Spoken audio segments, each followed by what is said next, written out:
What is up, everybody? This is the Farm Talk podcast brought to you by Fan Nation. I'm your host, Kevin Borba. Joining me as always is Stanford former defensive lineman Jordan Watkins. Jordan, how you doing?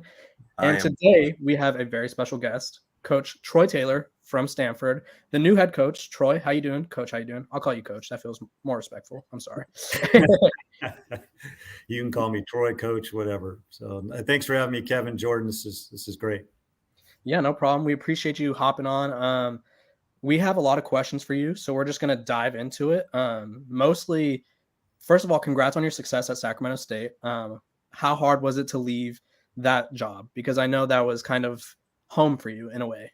Yeah. You build the relationships. Yeah, Sacramento is my home. You build those relationships with your players and your coaches and people on campus, and it's hard to say goodbye. I mean, it is. So, but this was such an extraordinary opportunity with extraordinary people. It just was. I couldn't pass up something like this. It just seemed like the exact right fit for me, and I'm really excited to be here. I know the Stanford fan base is excited to have you here. A lot of excitement around your offense, the scheme, but we do got to get into the nitty gritty. We're just going to pepper you with all of our questions, Coach. I hope that's okay with you. Do it. Starting off with the first one, what are the long/short-term needs for Stanford to return to being a perennial top 25 team?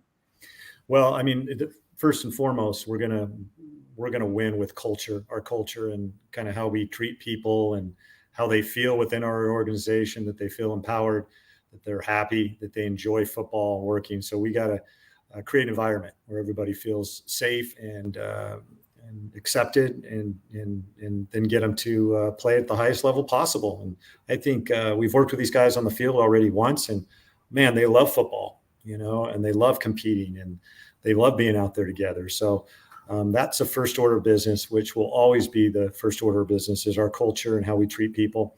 And then just continue to develop as coaches, get better, and then get our guys ready for the season, and do that in a number of different ways, giving them the best scheme and practice techniques and skills to help them to get ready. And we're here for the student athletes. At the end of the day, we're here to make their experience great.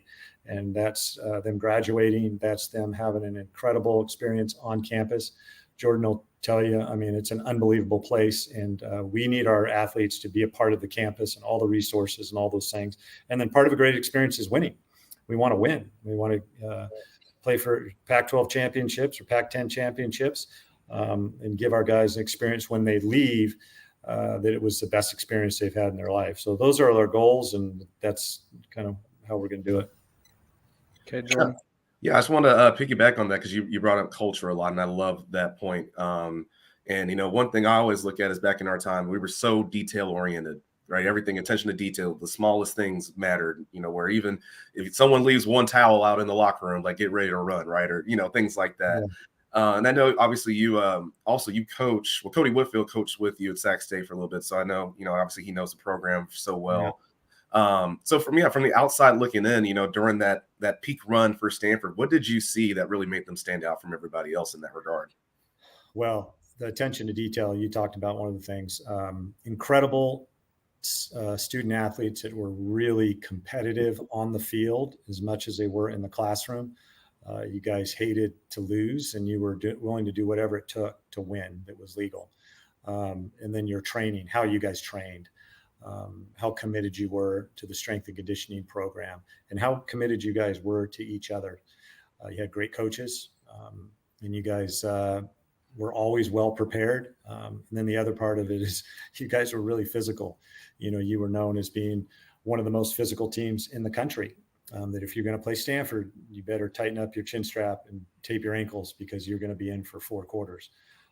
And I really think our reclaiming our glory here at Stanford is going to come through the trenches, with our offense and defensive lines being dominant, smart, physical football players.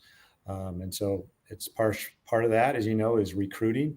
And then part of that is building them up and making sure that they feel confident. And that's part of that strength and conditioning. And part of it's the emotional and mental aspect, and then put them in situations that they can be successful. And that's adjusting a little bit to your talent and to your team, seeing what they're good at, maybe where we're a little bit short, and not complaining about it, but adapting and adjusting. And you guys did a great job of that. You guys were very physical, and you guys played to that, and consequently, you were really successful. And he did say legally too. I just want to make sure we emphasize that it was legal, all legal. That little notion of legally made Jordan chuckle. Maybe there was something there. I don't know. I wasn't there at the time. Coach, you mentioned kind of building the culture. I'm going to go a little off script here, Jordan, if you don't mind.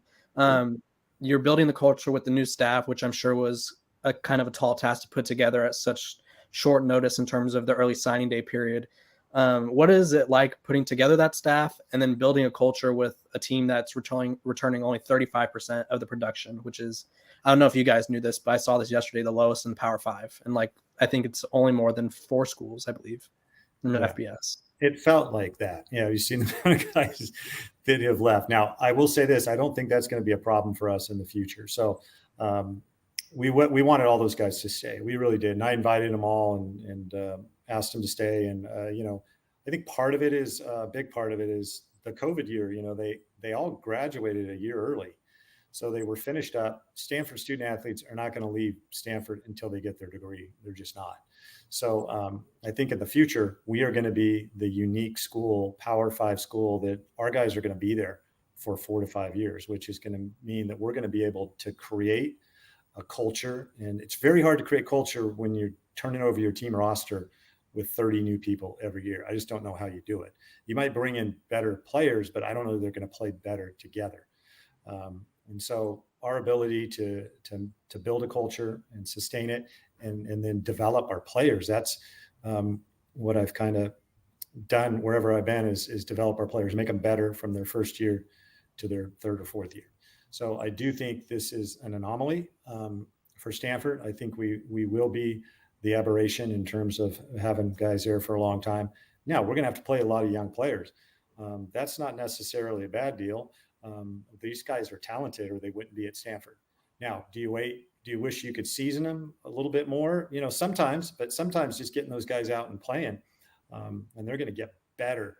There's only so many things that you can simulate in practice. When you get in a game, it is just different. And so these guys are going to get opportunities to play. We are going to be ready to play with these dudes, and it's going to be fun. I can't wait to do it. And then our next question is kind of off of your schematics. Will you be running the same offense that you did at Sac State? And how do you see it fitting with the personnel you have on campus right now, or that you will have in the fall? It'll be the same offense. We're constantly evolving. We're never going to be a team that's just we do things this way, other than our culture. And so we gotta be able to adapt around our team. That's what coaches do. To answer your question, talent-wise and skill-wise, how it will fit in, this system was developed in high school, so you get what you get in high school. So it's very adaptable. I've had quarterbacks that threw for, like Jake Browning threw for a ton of yards and wasn't a runner. And so we did a lot of RPO game, ran the football, got an empty, threw it obviously. And then I've had guys that were dual threat quarterbacks that were able to run the ball, some Q run with some RPO and drop back pass. So, and go fast and huddle. So we do a lot of different things, and it's really our job to figure out what we're best at, try to bring up the areas maybe we're not quite as good at and highlight the ones we're really good at and adjust. So I feel really good about that. It's being able to adjust to what we have. Okay, Jordan, talk to him about the defensive staff. I know you're. Oh, I'm ready to go about defense. I'm always ready. But yeah, of course, we always had that nickname, right? The motto, "Party in the backfield." That was the thing. You talked about physicality, and the way I think the best way to put it too was imposing your will, right, onto the other team. Whether it was, we had a longest turnover streak in the NCAA for a while, all the sacks we were making. And so, yeah, with Bobby April and the staff that he has, on defense as well, what are some of the visions and the goals to kind of get back to that style of defense? Yeah, I think when I was looking for, a defensive leader, I was able to kind of focus on a couple different schemes that I wanted, but it was more than that. It was, if you look at what Wisconsin's done, much like Stanford, when you were there, they've been one of the top defenses in the country consistently over a long period of time. So that's not a coincidence, not an accident. And then had an opportunity to interview Bobby and just his ability to teach, explain how things work, low ego, high output. That's big for us. I don't want to be around people that think they got everything figured out. And it doesn't mean they're not confident. They are, but there's always a better way to do things. There's always a way to improve. And so I want us to have that feeling in our offices. And I want us to love our players and care about our players, and not to be a transactional program. So it was really important that, and that's a tall order, but to find somebody that had all of those things. And he's an outstanding teacher, great recruiter. And then the two guys that came with him, Mark D'Onofrio and Ross Galagi, outstanding teachers, great people. And then you had Bob Gregory, who's been incredible in the Pac-12 for a long time as a defensive coordinator. He'll coach our safeties and special teams. And then Paul Williams, who's got 11 current NFL players, who's really developed corners. So you want great teachers, you want great people, and you want a scheme that is proven. I feel like we got all those things. Jordan, I really like. It's their base front really is an odd front. And as you know, Stanford's always been able to get great edge guys. Now we just got to get some big fellas like yourself up front and those nose and 4-eye techniques. Yeah. If you have extra eligibility, we'll look into that. I don't know about that one. And then we're able to switch to, the 4-man front when we're going nickel. But at the end of the day, these guys have been really good at stopping the run and winning on third down. And if you can do those two things on defense, you got a chance to be pretty good. And Coach, you brought up Bobby April, and you brought a couple of staffers from Sacramento State. What is it like to put together a coaching staff? Like, I don't feel like people kind of ever think about that process. Are you making the calls? Are they reaching out to you? Are you networking with other people through the grapevine? What does it look like for you?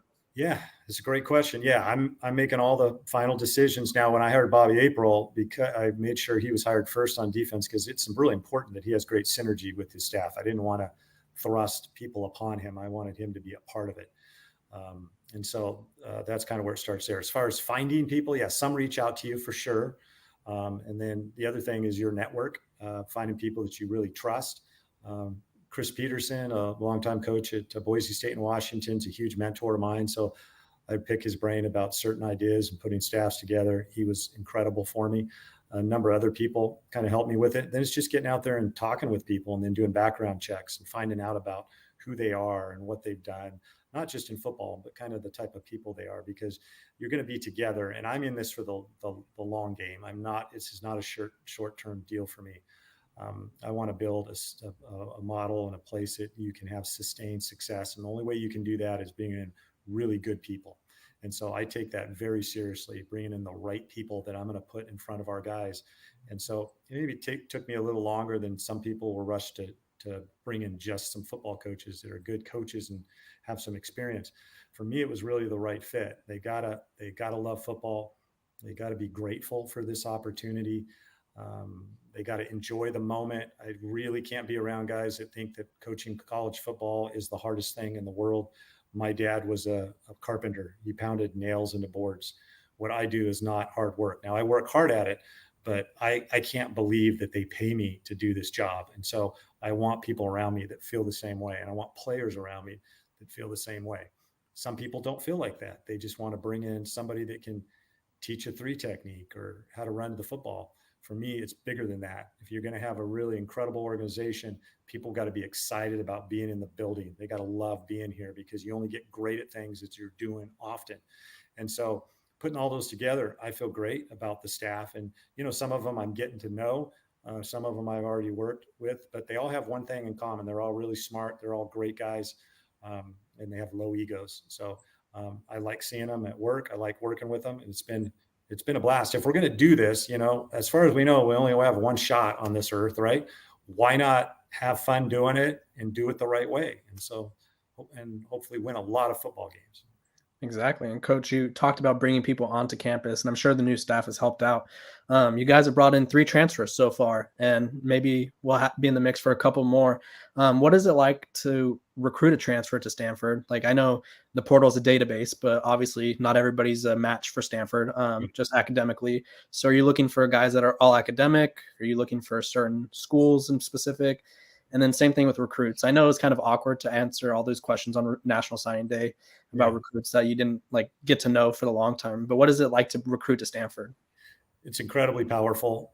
It's still, I can tell you, it still has an incredible pull and prestige to the brand. When you walk into a school, the administrators are very excited to see you. The coaches are very excited to see you, and so are the student athletes. And for many, I don't know how it was for Jordan, but for many guys, it's been their dream school since they were 8, 9 years old. They've been working hard so that they could have an opportunity. And when they know you're interested in them, it's a pretty powerful interaction. What are we looking for?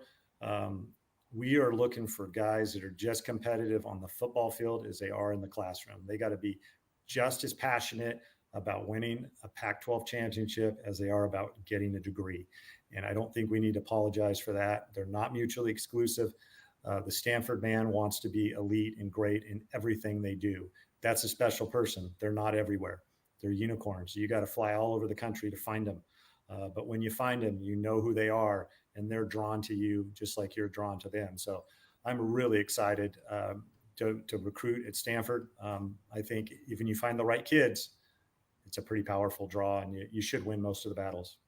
Yeah, that the transfer portal aspect, are you like, what does that look like? Because I know some schools can kind of just throw out a flyer and they'll get a bunch of people that kind of stick to it. But for Stanford, it's not the same. So what is that like? Well, I think a lot of people are drawn to being here, but they're not necessarily going to fit the right profile in terms of academic things, success, and all those. But there are enough out there that can. Now they got to go through the admissions process just like everybody else. The great thing at Stanford is you come in the front door like everybody else. So if you're a student athlete, you come in the front door just like the founders of Google did, just like Tiger Woods did, just like Christian McCaffrey and Jordan Watkins. Everybody comes through on their own merit and goes through that process. So when you're sitting next to somebody in class, they know that you put in the same work that they have, and so do the professors. That's really powerful. Now, do you have to do a little extra work? Yeah, of course you do. But most things in life that are really important and powerful, you got to put a little extra work in. And those type of players and student athletes are drawn to Stanford. Most of them are willing to do that. They just need a little bit of a roadmap on how to get there. And with the transfer portal, it's no different. Sure, our pool is smaller, just like it's smaller in high school recruiting. But when you find the right fit, you got a great opportunity. Okay. Yeah, Coach, answer me this too, if you will. So I know you've been there for a few months now. Anything that you've seen so far on the job, whether it's the Stanford community, some of the other coaches you've interacted with, like, the Tar Vanderveers of the world, you name it, anything that's really stuck out to you that, I guess when you first took the job, you didn't realize it was as amazing or as awesome as it really is? Yeah, I always had a really high opinion of Stanford and was always very impressed with all the people that taught there, went to school there, played there. So I had really high expectations. It has lived up to every expectation that I've had. I met, after being introduced to the team, I met every player individually, either in person or via Zoom.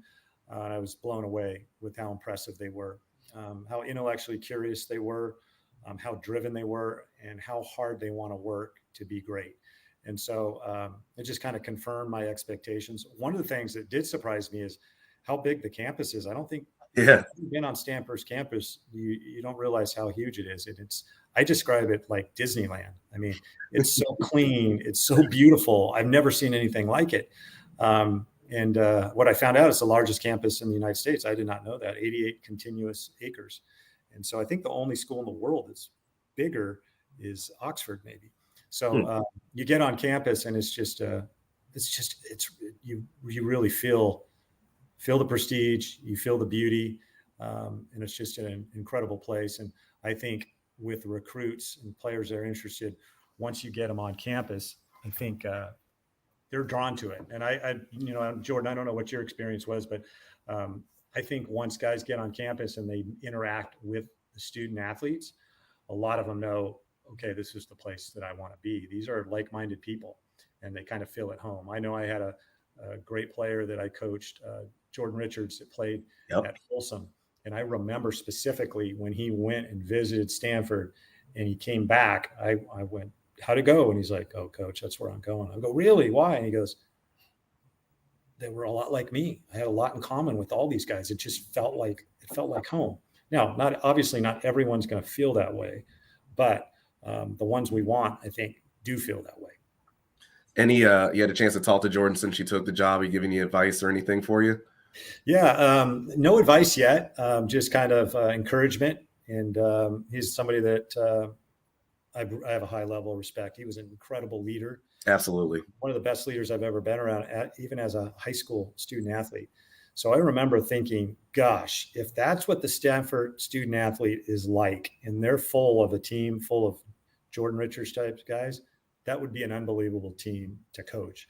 And now I'm here. So, yeah, Jordan was kind of my first kind of look inside of Stanford football. And, obviously Cody you brought up is another unbelievable guy that coached with me at Sacramento State. So, yeah, always had a high level of respect for Stanford. It's only grown in admiration and how excited and fortunate I feel to be here.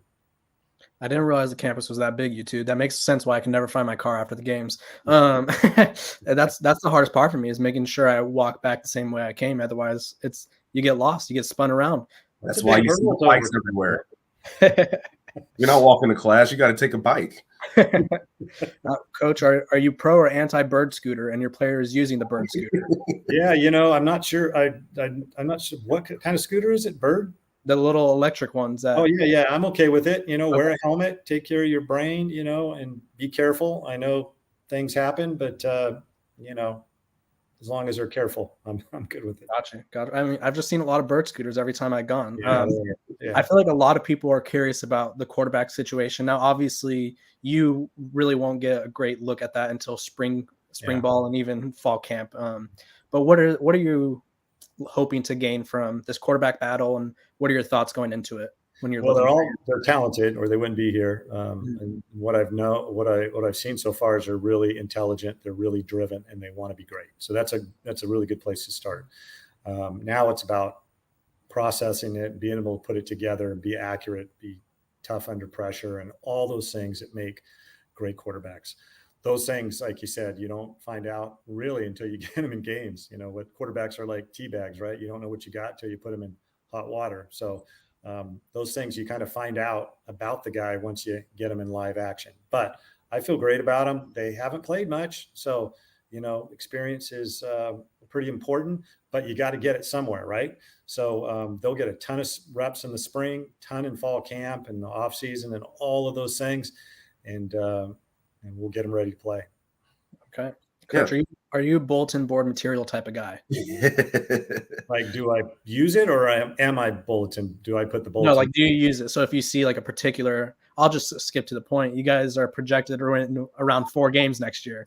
So is that like you hanging that up somewhere and using as motivation, or is that kind of just something you brush off? I don't think you have to. I think the players know about that stuff. I know when we got to Sacramento State, I think we were picked to finish last our first year, and we won the whole thing.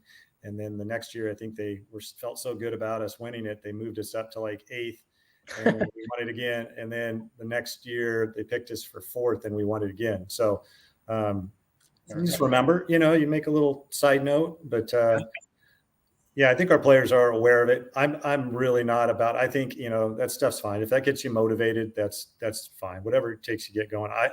I think we're motivated from winning. We want to be great, no matter if they put us 1st or 12th or whatever. We're going to work really hard. We know that doesn't mean anything. It doesn't mean anything when they pick you 1st either. So you still got to do the work. So not a big bulletin board guy. Gotcha. Okay, Jordan, hit it. Yeah. I was just gonna say, well, you know me, I love bulletin board stuff, but I love it. Just sticking on the offensive side of things, though. Because I think there's this type of idea in football, not by everybody, but some people think so, that, you spread the ball around, you throw it, run spread offenses, that it's quote unquote more of the softer side, right? Yeah. That's like, I remember even back when I was there and Chip Kelly was doing what he did at Oregon, that was kind of the perception, speed versus the intensity and the physicality that we brought. Yeah. And so in that regard, again, just like from an offensive standpoint, how do you get like the good mix of both, right? That physicality, then also the dynamic electric things on the outside as well. Awesome question. Yeah. So, kind of a misnomer about my offense is we just throw it all the Yeah. time. I think we were 7th in the country in rushing and 2nd in the Big Sky. And so we've always been a team that's run the. Here's the deal. I don't think you can win championships without running the football. I really don't. I think you can win games and I think you can be successful, but to win championships, you're going to have to run the ball sometimes when they know you're going to run it, and you got to burn the clock out or whatnot. So we're going to always put a high level of importance into running the football. In the same sense, if we're not able to run the football, I'm not somebody who just assumes we're going to lose the game. You got to find different ways to win the football game. You can't just throw your arms up and say, hey, we can't run the football. What are we going to do? We got to figure out a different way of doing it. And so, I think Bill Walsh said that the system should never be relegated upon a coach saying that his players aren't big and physical enough. Does it help to have big physical players? 100%. There's no doubt about it. And we're going to recruit those type of guys. But also, there are different ways to move the football when you're facing some dudes that you're having a hard time moving. So we're not just going to wave the white flag. We're going to have different ways to win football games. If we have to run for 500, I'm okay with that. If we have to throw for 500, I'm okay with that, just as long as we're scoring more points than our opponent.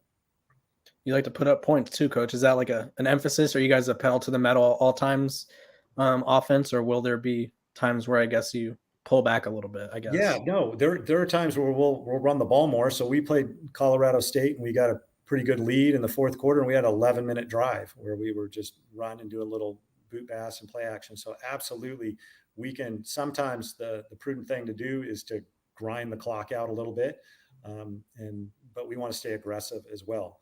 And a lot of it's feel for the game, how your defense is playing, how you're playing on offense. There's just so many things that go into it.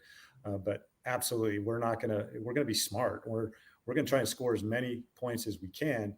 The best way to always win a game is to blow out your opponent early, get on top of them and just pound them into the ground. But they don't always work out that way. So sometimes you're going to have to grind them out. Sometimes it's going to go back and forth. You got to have different ways to play and be able to win games. Gotcha. And then with a team as young as yours, how do you, like, in terms of, like, say you do fall behind, how do you kind of prepare them for adversity? Because I know a lot of these guys, while the team hasn't, like, say the team loses the game, these guys haven't experienced firsthand adversity. So how do you prepare them for that? Yeah, I think it starts with your leadership, and that you're that type of person. It's very hard for people to have confidence in you if you're a person that's up and down. So really, for us, it's being the same guy. Sure, you're excited when you win or you score, but in general, you need to, as coaches, you need to stay on that kind of flat line where, you score, great, nice job, move on to the next one. It's really about being mindful, staying in the moment and competing. And I really think that your team will become an image of your coaching staff. And so if you're somebody that just continues, I'm a person that I always think something good's going to happen to our team. If we're down, I just feel that something's going to happen. If we keep playing and keep competing, we're going to find a way to win the game. And I think when you have that mindset and that true belief, I think your team takes that on. Then you become composed, you become competitively great.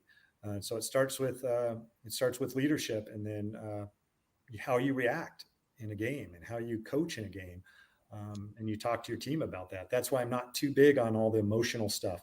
Our guys are going to activate. They're going to be ready to play. They're going to be ready to compete. My job as a coach is to be composed and make sure we have them prepared for every scenario and get them to believe in themselves and in the system and each other, that we're always going to find a way to win the game. Okay. Jordan, we got time for a couple more. So you go, and then I'll wrap us up. Perfect. Yeah. So I know, just kind of going back to what we started off with in talking about, continuity and culture. I want to say you kept two coaches around. So I think Tavita stayed, and then also Coach Alomar is staying around like as an analyst role. So let's talk about that and how much that helps too, kind of going from the one tenure Coach Shaw now into yours. Right. Yeah. First of all the guys that were here were really good coaches prior to me getting here. Obviously, they proved that over a long period of time. It's really just about fit and, the dynamics of how the staff's going to work and all those things. Tavita Pritchard was kept on staff because, one, he loves Stanford. He has a sincere love for this place, and he's a really good person that cares about players, and he's smart, and he's willing to learn our system. He has a good connection with the players, and he's a good recruiter. So I thought he was a great fit. Pete Alomar, we're very, very fortunate to have stay on in a senior QC role, which will help us immensely. He's a talented guy. Again, another guy that loves his players. They're connected with him. So it's really about fit. And then bringing the guys in that I had, it was not anything against the past Stanford staff. It's a horrible situation when you can't retain people. It just is, because those guys are all good coaches and good people. But it's really about us creating our culture and getting the right fits in here. Perfect. Okay, Coach. I have two last things for you. They're both quick. I need one word to describe Stanford under you, like what the Troy Taylor era will be defined as. And then my second question, a little bit of a silly one. Are you always a white hat guy? Or are you going to mix it up? I've noticed the white hat is good too. Yeah. Are you going to throw in a red one maybe? Yeah, I'm going to answer the hat one first. So, for bald people, a hat is like underwear. Right? You got to have a hat. If I could coach with a brown paper bag over my head, everybody would probably be happier. No, but I just I don't know why I wear khaki pants a lot and a white hat. I don't know. So maybe I should do something else. One word to describe my team is that's a real difficult one, because I don't want to take away from all the other things, but I would say love of football, love of each other, love of competing, and love of working, that we just enjoy doing it. Hopefully you feel that and you sense that, values and those things that are important to you. They should be seen through. They're not just things you put up on a wall. You should be able to see those qualities of your team. And I think what I see with our team is we have a bunch of happy guys that love competing and love playing. And hopefully that will display itself on the field. And I think when you're doing something that you enjoy, you're really good at it. Think about it. When you feel great about yourself, you're a better person. You treat people better. You have a little bit more confidence about you, and you're just consequently a little bit better. When you don't feel great, you're not at your best. You might have a little edge to you, but it's not always a good edge. So hopefully those are the things that you see with our team. Obviously, there's going to be a lot of other things that go into it, really hardworking and very detail oriented, attacking, all those things. But if you made me choose one, I would say love. That's why I do. I got to make it a little difficult on you before we head out. Thank you for coming on. We appreciate you taking the time. We hope to see you soon and talk to you soon. Thank you. Guys, anytime. It was really great. Thanks, Jordan. Thanks, guys.